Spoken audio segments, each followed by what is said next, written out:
Good morning, I'm Pastor Jonathan with Robertsdale United Methodist Church, and welcome to today's Daily Devo. Today we're in Proverbs 10, and I thought about just reading Proverbs 10:19, which says, "Where there are a multitude of words, sin is unavoidable, but the wise restrain their lips," and then just signing off. But I decided not to do that. Today's theme is words as I continue my 31-day journey through the book of Proverbs and invite you to come along with me as we seek what the Lord might say through us. And there are other themes and certainly other verses that are important and significant in Proverbs chapter 10, but today I am focusing primarily just on the ones related to words and speaking.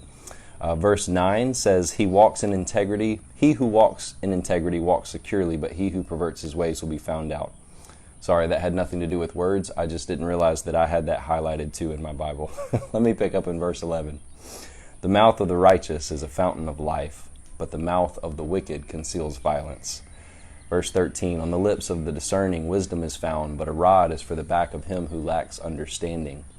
Wise men store up knowledge, but with the mouth of the foolish ruin is at hand.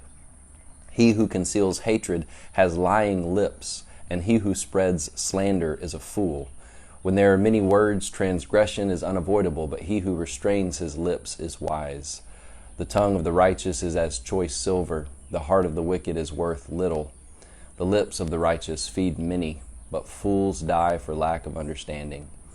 And at the end of the chapter, "The mouth of the righteous flows with wisdom, but the perverted tongue will be cut out. The lips of the righteous will bring forth what is acceptable, but the mouth of the wicked what is perverted."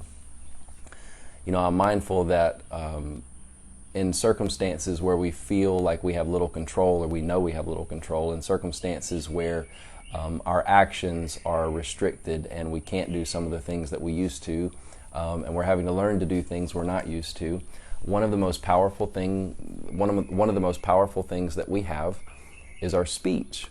I was thinking about it this morning, and I realized that among our five senses, only two of them have gates. Gates, like in and out, open, close gates. The eyes and the mouth. I mean, think about it. Your eyes have eyelids, right? If you don't want to see something, you can close your eyes. In fact, if we're watching a movie and I fear that a part might be too scary, or I can see that one of my children is being affected, I'll say, just close your eyes. Close your eyes. And it protects that sight from entering their eye. Jesus said the eye is the lamp of the body. And so it's important what we let in and out, because it gets down into our soul.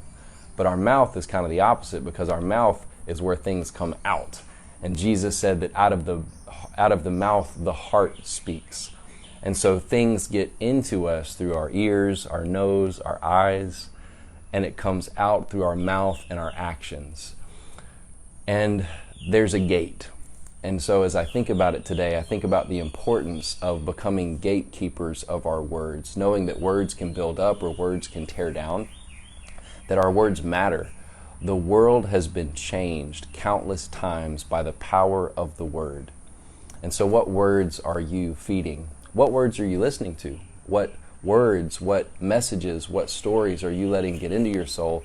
And then what's coming out? Because we are in trying times, and especially in our communities, in our families, in our churches, we are telling stories and we are making meaning. And that is so powerful. It affects people around us in ways that we can't even comprehend sometimes. So my encouragement from the Lord today, and my challenge, is to just be a gatekeeper of what comes out of me. And the last thing that I'll say is that we are in an age, I guess this has always been true, as long as there has been written text, where it's also possible to speak in a way that it involves no gate at all. It's hard enough using the gate that we have, right? Using the gate and checking words before we speak them.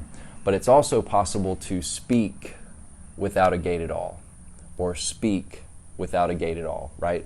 Because when we write things or when we type things, we don't have the benefit of keeping our mouth shut and thinking before we speak. We have to be intentional. So the gate of this kind of speaking is here, and it's here. So that's my challenge and my encouragement today, is to just realize the power of our words. What words are you speaking? What words are you listening to that you're letting get into your own soul during this season? Are you feeding your soul with fear and then speaking that fear? Or are you feeding your soul with faith and speaking faith? Are you listening to discouragement or encouragement? And are you speaking discouragement or encouragement? Are you seeking wisdom and sharing that wisdom with others? Let us be encouragers. Let us build up. Let us listen to the Lord, and let us speak His truth in love. This is Pastor Jonathan with Robertsdale UMC. Shabbat Shalom on this beautiful Friday. God bless you. Grace and peace.